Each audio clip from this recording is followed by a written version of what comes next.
It begins long before the fish are involved, I can tell you that much. We slipped out of Manda Bay early, first light, when the water's still got that oily calm to it, and the crew are speaking in half whispers, as men do at that hour. And from there, it's a good run out past Kiwayu, beyond the Lamu Archipelago, to where the shelf drops away, and the water turns that deep, serious blue. That's where the big fellows live. Now, the journey out, that's not idle time. Good heavens, no. That's when the real work is done. You see, we don't fish with hooks, not at first anyway. The whole business rests on the teasers, a spread of lures with not a single hook among them, each one tied and checked and tied again. And you must be fastidious about it. A crimped leader here, a swivel there, every knot pulled up hard and inspected in the light. Because a lure that swims badly is worse than no lure at all. The fish know. They always know.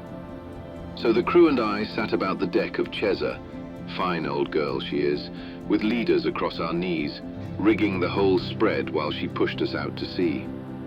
Each teaser has its place in the pattern, its own position behind the boat, and getting that right is half the art. Too close together and they tangle.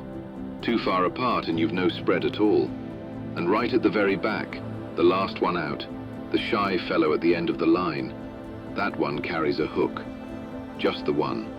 Insurance, you understand. A gentleman's precaution. Because everything else out there is an invitation. That one is a promise. Then the lines go out, one by one, until the whole spread is dancing away behind the stern. And after that, you wait. But it's not a lazy sort of waiting, mind. It's a vigil. You sit there with your eyes fixed on that patch of water behind the boat, and you do not look away. Not for your tea, not for conversation, not for anything. Because somewhere down in all that blue, a fish is coming up to have a look at your teasers, inspecting the merchandise, as it were, and the only warning you'll get is a dorsal fin slicing through the wake. Miss it, and you've missed the whole affair. And out there, off Kiwayu, there's no shortage of candidates. Black marlin, blue marlin, the striped fellows too. Sailfish, of course, the coast is famous for them. Dorado flashing gold and green, wahoo, yellowfin tuna, all of them hunters, all of them capable of appearing behind the boat without so much as a by your leave. So we sat, and we watched, and the sea gave us nothing for a long while. And then we ran through a great flock of birds working the water, and suddenly, boom.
A striped marlin, that first one, lit up electric blue down her flanks. They do that, you know, when the blood's up.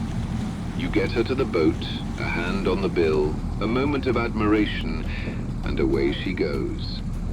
And you'd think a man might be allowed a moment to sit down and gather himself after all that. The ocean had other ideas.